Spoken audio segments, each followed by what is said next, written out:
Eternal marriage, as noted in previous videos, is an order of the priesthood, not just a relationship.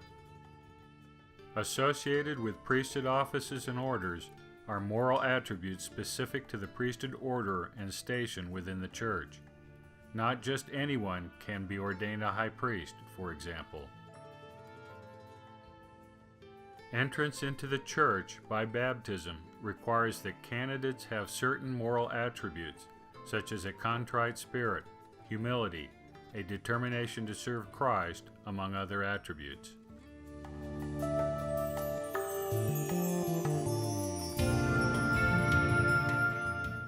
The Doctrine and Covenants explains that those who seek confirmation must prove to the church they are worthy of it by a godly walk prior to receiving the confirmation. Paul wrote to Timothy the ethical attributes associated with the offices of bishop and deacon. Bishops were to be sober, selfless, patient, not covetous, and hospitable. They were to be individuals who were not physically abusive and were moderate with respect to alcohol. Paul also explained that deacons were to be grave, honest, not greedy, and like bishops, moderate with respect to alcohol. Paul emphasized that those that would be ordained to the office of deacon be first evaluated as to their ethical behavior prior to the ordination. Alma taught regarding the ethical attributes of high priests. Candidates exhibited exceeding great faith, repentance, and good works.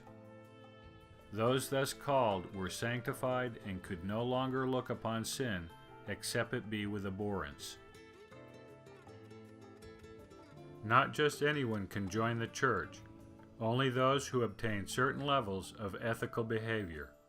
The same applies to the ordinance of confirmation. Nor can anyone self-select to enter into a priesthood order. In addition to the lineage considerations highlighted in previous videos, there are ethical considerations as well. Deacons, as Paul noted, need to have first demonstrated specific ethical behaviors. Paul made the same case with bishops, and this logic presumably applies to teachers, priests, and elders. High priests need to meet exceptionally high ethical standards, which include being sanctified. The duties of deacons, bishops, and high priests pale in comparison with those duties associated with parenthood.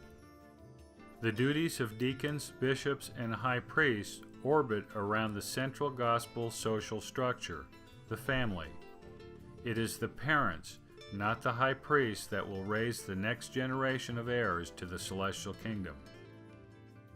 There is no venue of teaching, mentoring, or influencing with a greater impact on the success or failure of another human being as it relates to their salvation or exaltation than parenting. Paul and Alma's statements on the ethical attributes associated with deacons and high priests respectively show that those attributes are radically different. The attributes associated with the office of high priest within the Melchizedek order far exceed those of the office of deacon within the Levitical order. In turn, the moral attributes associated with the priesthood order of matrimony must exceed those of all other priesthood orders, as their duties and responsibilities mirror most uniquely those of the gods.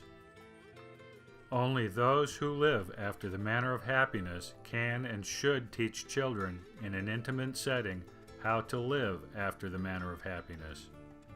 Those that are not yet sanctified are still learning to live after the manner of happiness, as they do not yet look upon sin without abhorrence.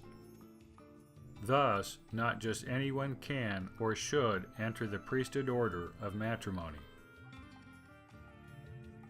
By way of a general statement, just as in any other priesthood order, office, or ordinance, entering into the priesthood order of matrimony, a man or a woman must first demonstrate certain ethical attributes associated with this priesthood order. We don't practice being good after being ordained to a priesthood office. That goodness must precede the ordination. So it is with the priesthood order of matrimony.